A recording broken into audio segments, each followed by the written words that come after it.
for their crime.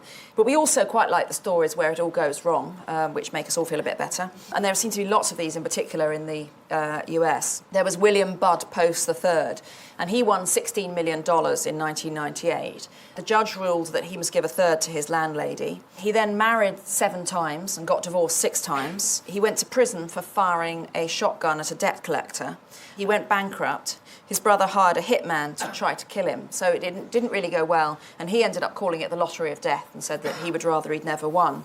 But things went even worse for Abraham Shakespeare, who won $31 million in 2006. First, a colleague accused him of having stolen the winning ticket from his wallet, and then he met a woman who wanted to write a book about how everyone was after his money and how everyone treated him badly now that he'd won this money and he couldn't trust anybody. And she kindly offered to take over his financial affairs for him. You can see where this is going. And then later, his body was found buried under concrete, and she is in prison for his murder. A Swedish study of lottery winners shows that most people are very careful with their money.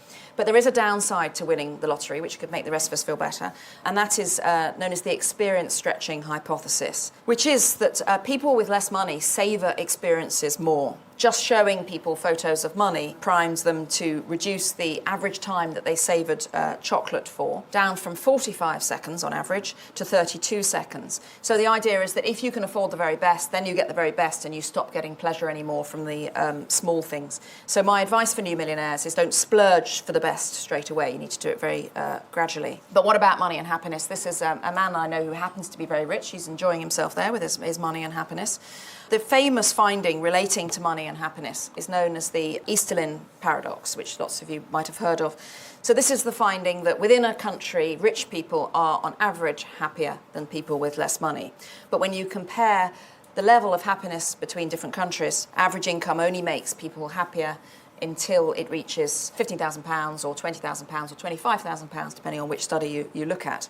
But a more recent study has tracked people for far, far longer and found that this increase in happiness does seem to continue. So now some researchers argue that it continues up to when people are earning about £75,000, that they'll be happier than the others. Others, that it might continue on forever. But of course, these are only averages, so you can, of course, still be rich and miserable. But what's really interesting is that the rest of us overestimate the difference that income makes. So if you ask people how happy somebody earning £90,000 is, people will say that they're much happier than they really are. If you ask people how much somebody earning a much lower income is, people will think that they are much unhappier than they actually are. But what I find interesting is not so much, in a way, the acquisition of money for its own sake, but how people can spend what they do have in a way that maximises their own happiness.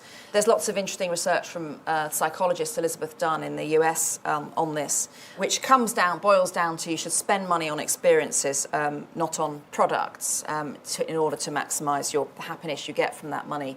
And one of the reasons is that we anticipate experiences for much more than we do anticipating, say, buying a widescreen TV. We don't think that much about what it's going to be like, whereas you might think for ages about a holiday and what that's going to be like. Or this next study will give you a clue about how to spend money as well. People were given an envelope with either $5 or $20 in it, and the envelope had a note in it, which either said this: spend the money on yourself, you've got until 5 o'clock to do it, or please spend the money on someone else, or give it to charity. Again, they've got till 5 o'clock to do it. So the first group, who had to spend the money on themselves, bought earrings and sushi and coffees. The second group, who had to spend it on other people, bought toys for relatives and gifts for people, or gave the money to charity. When they rated their mood at the end of the day, the people who'd had to spend their money on other people had significantly higher ratings of their moods than the people who had spent it on themselves. And you may have seen the sort of movement that there is online with some people suggesting that you should pay for things for strangers to make yourself happier, that you should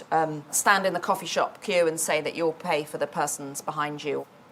Giving money away does make us happier, and in low-income countries, men give away more money to charity. In high-income countries, women give away more money to charity.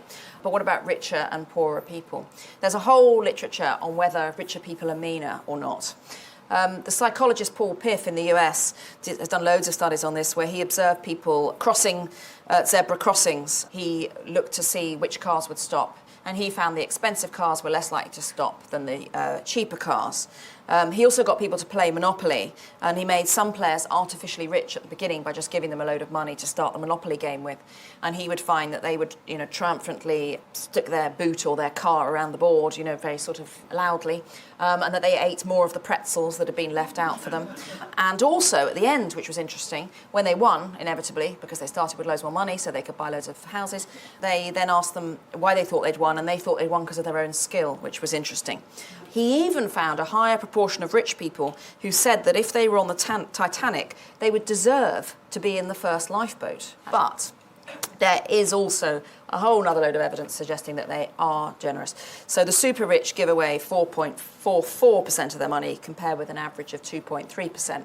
Now, you could argue, well, they can afford to do it because once you've got the basics, the other people need to buy the basics first and have less to give away. They've also done experiments where they drop letters and see if people will post them, and people are more likely to post the letters in richer areas. There are more living kidney donations in the richer states in the US, Utah being at the top of those. I've shown you a few ways that we can learn about mind over money, but I think charities could also learn from some of this research as well when they design their appeals. Charity appeals often feature pretty children, but in fact, research shows that those children are seen as more popular and more able to help themselves and more likely to get help from other people.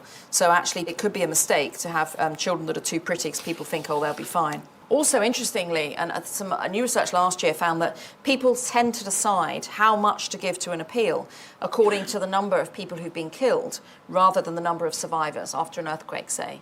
So what charities need to do is to stress what survivors need and how many there are, and to show photos where children aren't too attractive, but where they also look active and as though they are starting to help themselves. People also don't like the pictures where people look as if they're passively waiting